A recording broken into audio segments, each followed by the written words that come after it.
Olá, seja bem-vindo na Escola de Discípulos. Nós estamos falando Mateus capítulo 19, do versículo 1 ao 12, que vai falar sobre o divórcio. Tendo Jesus falado essas palavras, partiu da Galileia, foi para a região da Judéia, para o outro lado do Jordão. E grandes multidões o seguiram e ele os curou ali. Aproximando-se dele alguns fariseus que o colocaram à prova, perguntando: é permitido o homem divorciar-se de sua mulher por qualquer motivo? Jesus respondeu: não lestes que desde o princípio o Criador os fez homem e mulher? E ordenou por isso: homem deixe a mãe e pai e se unirá à sua mulher, e serão os dois uma só carne? Assim, não são mais dois, mas uma só carne. Portanto, o que Deus uniu, o homem não o separe. Eles lhe responderam: então por que Moisés mandou-lhe dar documento de divórcio e mandá-la embora? Ele lhe disse: foi por causa da dureza do vosso coração que Moisés vos permitiu divorciar-vos da vossa mulher. Mas não foi assim desde o princípio. Vou parar aqui no versículo 8 e vou pegar aqui o versículo onde Moisés fala isso aqui, né? Deuteronômio capítulo 24, a partir do versículo 1, para a gente ver o que Moisés falava aqui. Quando o homem se casar e deixar de gostar da mulher, ou haver descoberto alguma coisa vergonhosa ao seu respeito, fará para ela um documento de divórcio e o dará na sua mão, mandando-o embora. Se ela sair de casa dele e se casar com outro homem, e este também o rejeitar e fizer um documento de divórcio, entregá-lo na sua mão e mandá-la embora da sua casa, ou ainda se estiver ou se este último homem que o tomou para si por mulher vier morrer, então seu primeiro marido que havia mandado embora não poderá voltar a tomá-la por mulher depois de contaminada, pois isso é uma abominação diante do Senhor. Não farás pecar da terra que o Senhor teu Deus te dá por herança. Então aqui, Deuteronômio capítulo 24, versículo 1, você continua lendo aqui, tá? Aí você vai encontrar aqui várias coisas aqui sobre, até o verso 9, você vai entender melhor sobre acerca do divórcio, do penhor, né? Do divórcio, do penhor, sequestro de lepra, etc. Vai falar vários assuntos aqui. Mas o principal aqui, né? A lei acerca do divórcio. Capítulo 24 de Deuteronômio. Os fariseus estavam testando Jesus, tentando fazer Jesus tupeçar, através desse Deuteronômio capítulo 24, quando ele diz assim: se seria motivo, por qualquer motivo, separar da mulher. Eu falei no vídeo anterior sobre opiniões, sobre ideias, sobre pensamento diferente, sobre dualismo. Pessoas que têm dois pensamentos diferentes, um entende de um jeito, outro entende de outro, que não se deve se perder a amizade ou gostar de alguém por causa de opiniões. Pelo contrário, devemos crescer juntos. Se alguém tem uma opinião diferente, eu vou aprender com essa pessoa e essa pessoa vai aprender comigo, e assim sucessivamente. A gente não está aqui para querer convencer o outro com as nossas opiniões, simplesmente para aprender, né? Isso aqui é o objetivo. Mas eu já falei sobre isso, fiquei aqui quase 30 minutos tentando explicar isso para vocês. No primeiro vídeo desse capítulo 19, vocês vão lá e vão assistir, né? Mas agora eu gostaria de pegar a exegese desse texto, onde havia aqui duas escolas dois rabinos, tinha duas escolas e cada um tinha um pensamento. Um era mais conservador e o outro era mais liberal. O conservador entendia o seguinte: que uma pessoa para divorciar só podia ser através da porneia, ou da pornografia, né? ou do adultério. É claro que tinha outras coisas a mais, não somente adultério, né? Mesmo esse sendo radical, por exemplo, se a mulher pegasse lepra, podia separar. Se a mulher não gerasse filhos, podiam separar. Mesmo esse radical. Mas havia outra linha que era mais liberal, falar por qualquer motivo. É aquele texto que nós lemos de Deuteronômio, capítulo 24, que os fariseus estavam aqui perguntando a Jesus: é por qualquer motivo, Jesus? Moisés falou isso. Quem que nós temos que obedecer? Mas Moisés não falou isso? Como é que a gente tem que proceder? Aí Jesus coloca uma outra linha, uma outra alternativa que não é tanto desse Ramai e nem do Hillel, né? A essa escola. Jesus coloca uma outra escola diferente. E Jesus começa agora a trabalhar com isso. Mas eu gostaria de dizer algumas coisas antes disso para vocês.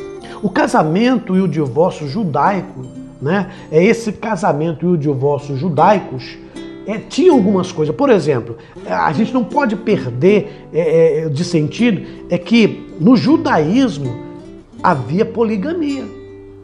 Então o homem casava com várias mulheres. Então quando ele dava divórcio a uma mulher, não quer dizer que ele não tinha outra mulher que estava casada. Então isso a gente precisa estar analisando, percebendo que no judaísmo se aceitavam, admitiu, né? E você vai encontrar isso muito claro, a poligamia, ou seja, o homem podia casar e ter várias mulheres, aí por vários motivos, né, eles podiam ter isso. Aí Jesus está ensinando aqui, né, uma outra linha que é totalmente diferente da Ramnai e da Hillel, né? A escola daquele que era conservador e a escola daquele que era liberal. Outra coisa que é importante a gente saber, que os judeus não tinham chegado a uma opinião unânime, ou seja, estava bem dividido essas escolas. Eles mesmos, no tempo de Jesus ali, eles tinham problemas. Eles não tinham chegado numa conclusão de qual linha era a melhor. E Jesus não apoiou aqui nenhuma nem outra.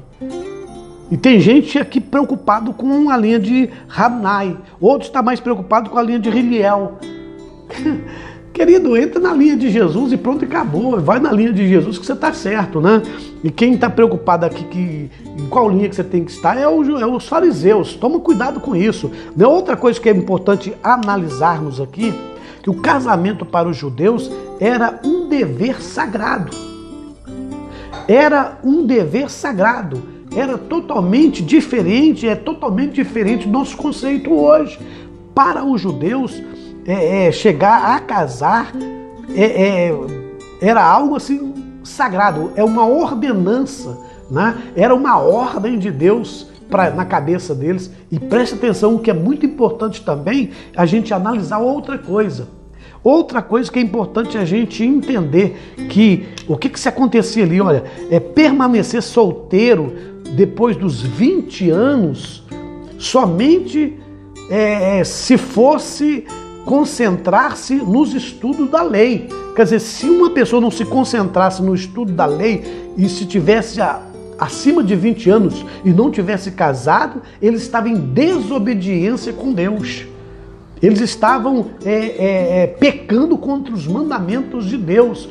Isso em relação aos homens, porque as meninas, as mulheres, casavam menos de 12 anos.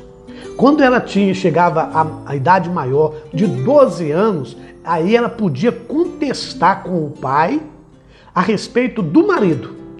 Outra coisa que nós precisamos observar naquele tempo é a idade, a diferença da idade. Existiam pessoas muito velhas de idade, casava com uma criança. 8, 10, 11 anos, 12 anos, era um casamento normal. Pegar a criança e colocar em um homem de 50 anos, 60 anos, 70 anos, ou qualquer idade.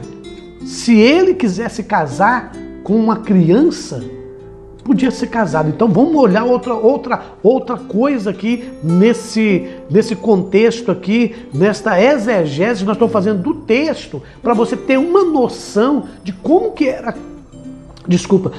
era aquele casamento, que distorção que havia. Outra coisa que a gente pode observar é que as meninas, as mulheres, elas não optavam, ela não escolhia casamento. É o pai, ela era propriedade do pai, e se o pai fosse morto, era do irmão mais velho. Então era um objeto de venda ou troca. ela era uma menina, fosse menina, tanto é que os judeus oravam, né? Pedindo para não ter, agradecendo a Deus, os homens, por não ter nascido mulher. Então olha aqui, a mulher era um objeto e se casava ali por conta de finanças, ou seja, uma família que tinha moças vendia a menina. O pai que arranjava o casamento. É importante também a gente analisar esse contexto, né? Esse contexto, já parou para pensar hoje, no nosso dia? Vou fazer 53 anos. Imagine você, um homem, um senhor de 50 e tantos anos, casar com uma menina de 8, 9, 10 anos. Hoje para nós é até crime, não é? Pedofilia é crime. Você sabe bem disso, mas naquele tempo isso era e é até hoje lá, alguns judeus, alguns lugares, alguns países, até hoje. Você vai encontrar crianças se casando. Poucos dias aí você viu aí um pastor, se não me engano, da Índia, né, com 50 e poucos anos, casou com uma menina, não sei se é 10 anos ou 12 anos, saiu no jornal aí, lá na Índia. Então você vai perceber que os judeus aqui também tinham isso, o judaísmo tinha isso. Os judeus, eles entendiam essa diferença e para eles não se importavam. Então tem muito contexto que a gente precisa analisar naquele tempo que não se faz hoje. E hoje a gente precisa avaliar, não somente no sentido também do que Jesus está dizendo, né? Outra coisa também que é importante o mandamento para os judeus era de frutificar e multiplicar. Ou seja, eles casavam no intuito de frutificar e multiplicar. Então não tinha esse negócio assim, eu estou tendo sentimento, eu amo, eu escolho. Não era nada disso. A cabeça deles era respeitar a ordem de Deus lá em Gênesis, né? Onde Moisés ainda escreveu, crescer e multiplicar, né? Como diz aqui, frutificar e multiplicar. Então, na cabeça dele, quanto mais filhos eles tinham, mais rendoso e mais poderosos eles eram. Então, outra coisa que a gente precisa analisar dentro desse conceito de divórcio aqui, do que se viviam ali naquela época de Jesus, tinham isso. Mas tinha mais coisas que é importante a gente analisar. Por que havia assim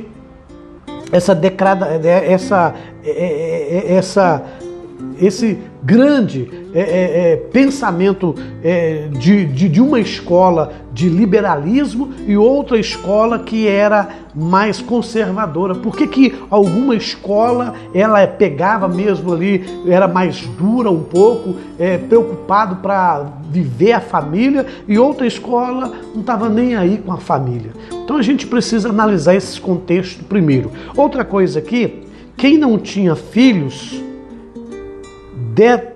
trocavam, né? Ou seja, sua própria posteridade, ou seja, acabava com a sua família.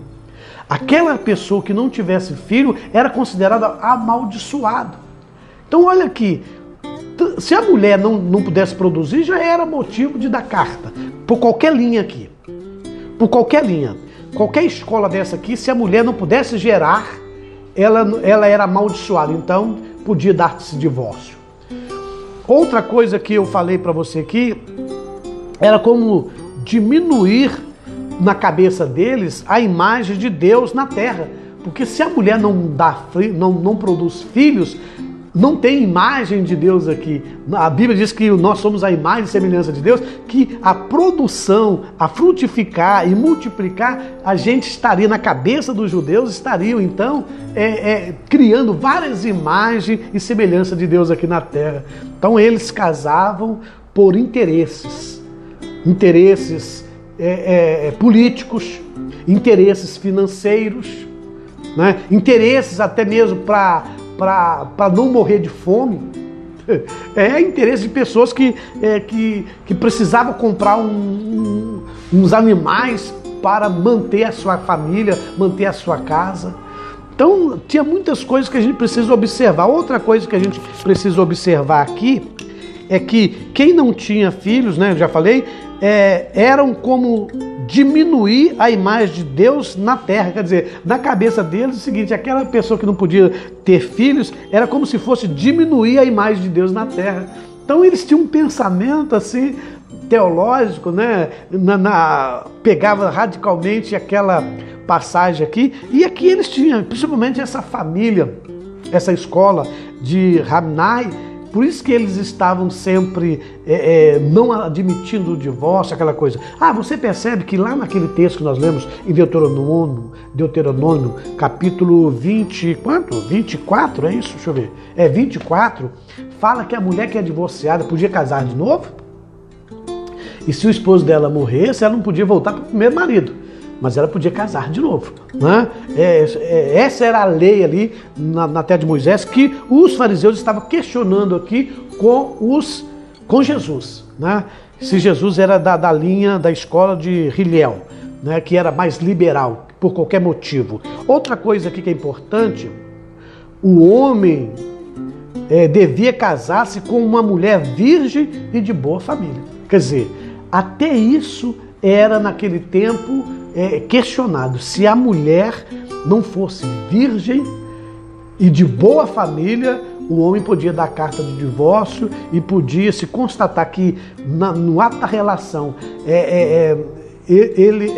ele percebeu que a menina não era mais virgem, ele podia entregar para o pai. É claro que havia ali uns trâmites, né, uma forma de testificar aquilo. Geralmente se levava o lençol de sangue para a família no primeiro dia, para a família ver, não, tá vendo que é virgem?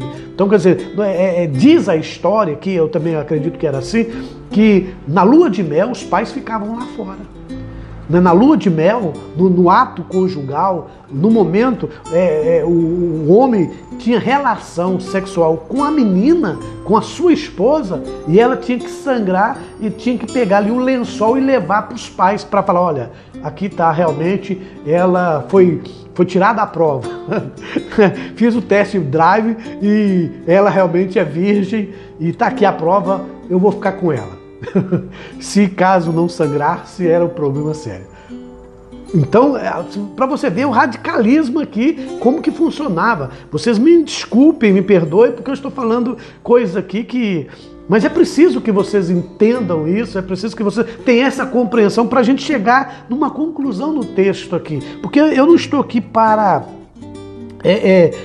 dizer se você tem que ser radical, se você tem que ser liberal, se você pode ser uma pessoa que tem mais compassivo, né? Que você por qualquer motivo pode divorciar, ou se você é uma pessoa que gosta mais das coisas da linha mais séria, vamos dizer assim, não que a outra não seja séria, né? Mas que você, sei lá, o que é, né? Você entendeu o que eu falei, né? Ou seja radical ou não radical, qual linha que você vai escolher, que você saiba primeiro o contexto, para que você não arrume essa confusão na sua cabeça. Porque eu te falo a verdade para você, porque eu já estudei isso aqui muitas vezes. Eu já falei para vocês que eu sou um dislexo, né? Até apresentei um vídeo aí, vou abrir um parênteses aqui. Eu sou um dislexo. Para eu entender um assunto, eu preciso ler o assunto no mínimo 10, 12 vezes. Né? De 8 a 10 vezes, na verdade. Mas eu leio mais do que isso. E toda hora eu estou revendo, vendo vários livros, vários pensamentos, várias pessoas de todos os lados. Então, quer dizer, se eu não conseguir fazer isto, eu já falei para você, como dislexo, eu tenho dificuldade na visão, dificuldade na sonorização, no som da palavra, do fonema, e aí eu não entendo nada, aí eu acabo não compreendendo nada.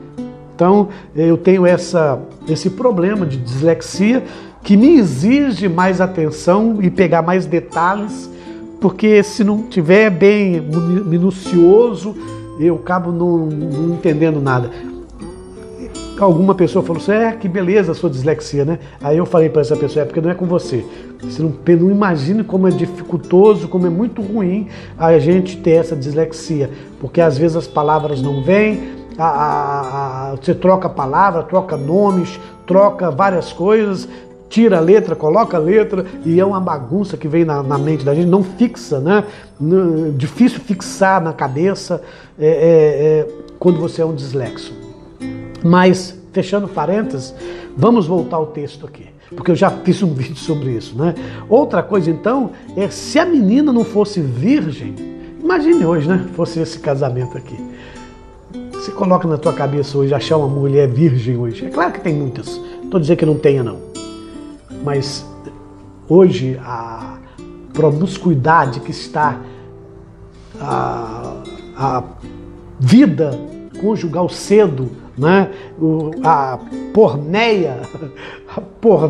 pornografia, a porneia está soltas e está muito difícil, né? Mas naquele tempo, nesse contexto, havia essas coisas para fazer. Outra coisa que é interessante a gente notar antes de entrar ditamente no divórcio é que não se podia casar aqui as escravas. As mulheres que eram escravas, elas não podiam casar. E também as prostitutas. As mulheres que optavam para ser prostitutas não podiam casar. Você lembra quando Jesus perguntou para a mulher: cadê tá, teu marido? Aí não tem marido. Aí Jesus disse: falaste bem. Porque tu tivesse, Jesus falou, tu tivesse esse um que você tem ainda não é seu, né? Aí você vai entender melhor, porque as prostitutas aqui, naquele tempo, não podia casar, né? Ela não podia casar. E se ela fingisse ser uma mulher honesta, verdadeira, e arrumasse um cambalache para colocar um sangue lá na hora do ato sexual, da primeira noite, para dizer que era virgem, né? Olha, era sério. Até morte, até morrer, as mulheres eram mortas. Por exemplo, se o marido pegasse essa mulher, né, podia matá-la. O marido podia matar essa mulher, né, a pedradas. Quando pega em adultério, quando ela fizesse alguma coisa gravíssima, essa mulher podia ser morta, apedrejada. E tinha um agravante para as filhas dos sacerdotes. Se fosse hoje, as filhas dos pastores. As filhas dos pastores ou dos sacerdotes da época aqui, se fosse pega aqui em algum ato da porneia ou de adultério, elas eram queimadas vivas. No caso das mulheres comuns, elas eram apedrejadas. No caso das filhas dos sacerdotes, eram queimadas vivas. Então você vê que o radicalismo entre essas linhas, porque os dois pensavam nisso aqui, né? Nesses pensamentos que eu estou falando para vocês, o pensamento, quer dizer, separar para eles para uns não tinha tanta dificuldade, para outros tinha muita dificuldade, mas matar podia. Você está vendo que coisa maluca? Que a gente precisa muito mais entender profundamente isso do que ficar naquele negócio: a fulano divorciou, a fulano separou, a fulano foi pega no adultério, a fulano não sei o que é, e aqui arrumando aquelas desculpas. Eu preciso primeiro compreender o contexto e a história, conhecer a exegese primeiro do que se pensava, do que se vivia naquele tempo, para que eu possa tirar a minha conclusão bíblica e teológica, a hermenêutica do que está acontecendo aqui em Mateus capítulo 19, a partir do verso 3. Outra coisa que é importante se dizer aqui: se um homem seduzia uma mulher comprometida, ou seja, uma mulher já casada, e ela concedesse, ele conquistou a mulher casada e a mulher aceitasse, se os dois fossem pegos em adultério, ali a morte dos dois, apedrejados. Apedrejados os dois. Se caso o homem pegasse uma mulher que não fosse casada e ele também, ele adulterasse com ela, fornicasse com ela, né? Aí era obrigado a casar ou pagar um dote ao pai, né? Pagava um dote ao pai de mais ou menos 50 ciclos, né, de prata. Você vai entender que é mais ou menos aí, mais ou menos, entre real, em dinheiro hoje em dia, é na faixa aí de talvez de $300, mais ou menos. $300 por aí, né? Se fosse em dinheiro hoje, mais ou menos R$950, alguma coisa assim. Se o homem seduzisse uma solteira, devia casar ou pagar 50 ciclos de prata para o pai. Então, quer dizer, essas coisas a gente precisa estar analisando. Outra coisa que precisa estar analisando antes da gente fazer bem a hermenêutica do que Jesus estava dizendo aqui, né? Para a lei judaica, a mulher era uma coisa, era um objeto, como eu já falei, né? Era uma partilheira, era uma cama, era um boi, uma vaca, um animal que podia ser vendido. Era uma moeda de troca. Melhor assim, era uma moeda de troca. Pertencia ao pai antes de casar, se o pai morresse era do irmão mais velho, e caso casada pertencia ao marido. É o marido que dava a sentença. Sabia que os pais poderiam matar a filha, dispensar a filha? Se a filha fosse muito feia, ninguém quisesse casar com ela, ele podia matar ela. Então esse lado aqui, dispensar ela, mandar ela embora, né? Podia fazer isso. Olha, os casamentos eram arranjados, eu já falei sobre isso, né? Eram arranjados, os pais que arrumavam os casamentos. E não somente os pais que arrumavam os casamentos, mas você sabia também que havia ali profissionais de casamenteiros, profissionais de casamento, ou seja, havia pessoas ali que eram profissionais que arranjavam os casamentos, procuravam os casamentos, e ele ganhava com isso. Então, olha, preste atenção como que era aquela situação. O divórcio estava nas mãos do marido. Era outra coisa também. É o marido que fazia esse papel de dar o divórcio. As mulheres não podiam dar divórcio, a não ser por alguns, acho, 3 ou 4 motivos que as mulheres só podiam dar o divórcio. Mas o divórcio, quem entregava a carta de alforria, a carta de divórcio, era o homem. A mulher só podia dar a carta, receber a carta de divórcio, ela pedir, ela ter, se fosse em concordância com o seu marido. E eu falei para vocês que a maioria aqui aceitava poligamia, ou seja, tinha mais do que uma esposa. Então eles trocavam de esposas. Outra coisa também, que a mulher nunca podia iniciar o processo de divórcio. Ela não podia iniciar o processo de divórcio fora de cogitação, a não ser por alguns motivos. Por exemplo, por enfermidade. Se o marido tivesse uma enfermidade detestável, não é qualquer enfermidade não. Por exemplo, se o marido fosse um leproso, aí sim, se ele sofreu a lepra, se ele foi contaminado com a lepra, aí ele era um imundo. Então sim, podia a mulher iniciar o divórcio. Aí quem fazia o processo, quem auxiliava o processo, era ela junto com o pai. Ela explicava, levava ali algumas pessoas, existia um processo para isso, não é uma coisa fácil, existia um processo, um grupo de pessoas que eram pessoas que faziam esse processo de liberar ali o divórcio para essa mulher. No caso, ela pegasse e o marido tivesse uma enfermidade detestável, né? Outra coisa, também se o marido tivesse a profissão de curtidor. Olha que interessante, se o marido estivesse também trabalhando como curtidor, o que era curtidor naquela época? Você vai encontrar Jesus encontrando alguém e Jesus estando na casa de um tal de curtidor. O curtidor naquela época era pessoas que trabalhavam com as peles, né? Curtia as peles dos animais, que era de porco, era de ovelha, enfim, as peles ou outros objetos que fazia ali tingimento, né? Que ele era curtidor, ele tratava aquela pele. Era uma pessoa também que não podia casar.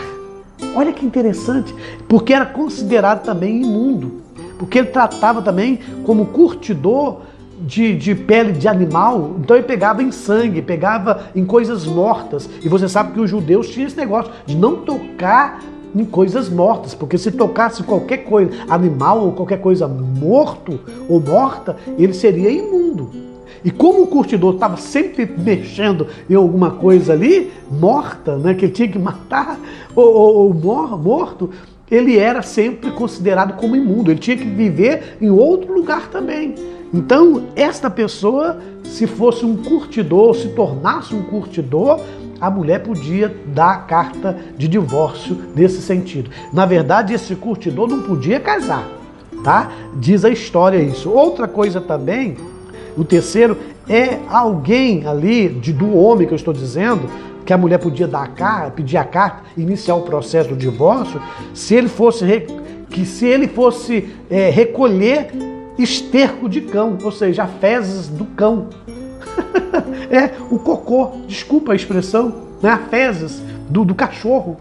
Se esse cara que fosse pegar o esterco, recolher o esterco do cão, a mulher podia dar o divórcio também. Tá vendo que coisa interessante? Como que a mulher podia dar o divórcio ou iniciar o processo, né? Ou a última coisa aqui era se o homem planejava ou obrigá-la a abandonar ela na terra prometida. Ou seja, se o marido já estava planejando em obrigá-la a ela ficar na cidade santa, em Jerusalém, morando lá sozinha, largar ela lá na cidade santa, ela podia então também entrar com o divórcio. Eu estou falando tudo isso para vocês porque é importante a gente entender isso, esse conceito primeiro, essa linha primeiro, para que nós possamos então depois fazer o terceiro vídeo sobre isso, para entender melhor o que Jesus quis dizer. Você está vendo como tantas coisas que a gente precisa entender num texto, compreender num texto, para a gente depois chegar numa conclusão, né? Ou ainda não temos, nós não somos unânimes para aceitar. Tem gente hoje no nosso meio que é mais liberal. Não, você pode separar por compatibilidade de gênero, ou seja, se vocês não estão combinando, se já está havendo muita briga, é melhor separar, porque pode surgir uma morte, ou se a mulher não está sendo bacana com você, tem algum problema aí sério que você entenda, você pode separar. Outros entendem, não pode separar, né? Você só pode separar porque se pegar ela em adultério, ou seja, se ela adulterar, e se tiver prova disso, se ela adulterou, se ela prostituiu, aí sim você pode separar dela e divorciar. Então nós vamos agora, a partir do próximo vídeo, entender melhor o que Jesus quis dizer depois dessa explanação exegética, né, do texto, para ter essa noção geral. Quem podia, quem não podia, como que fazia. Lembre-se que as meninas ali casavam a partir de 7, 8 anos de idade, né? Já estavam casadas. Quando chegava aos 12 anos, era considerada maior de idade. Se o pai escolhesse um marido e se ela não concordasse, a partir dos 12 anos, ela podia optar, né? Podia não escolher, mas pedir o pai o outro. Lembre-se também que a idade ali era exagerada, né? O homem geralmente já podia ser até vovô dessa criança que ele podia casar, né? Então ele tinha isso, uma menina de 8, 10, 9, 10, 11, 12 anos, um homem de 50, 60, 70 anos, ou até mais, podia casar com uma criança.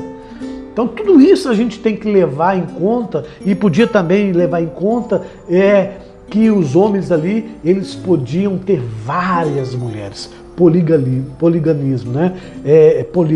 Poliganismo, né?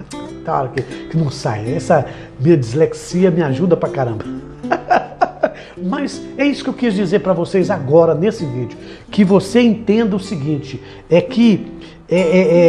esse contexto, depois que eu fiz esse apanhado geral da exegese, do que está dizendo, o que dizia naquela época, você vai ter uma compreensão melhor agora do que quer dizer Jesus. Olha aqui, na escola de discípulos, você aprende um pouco mais. Nós vamos fazer o próximo vídeo daqui a pouquinho. Fique na paz e até a próxima.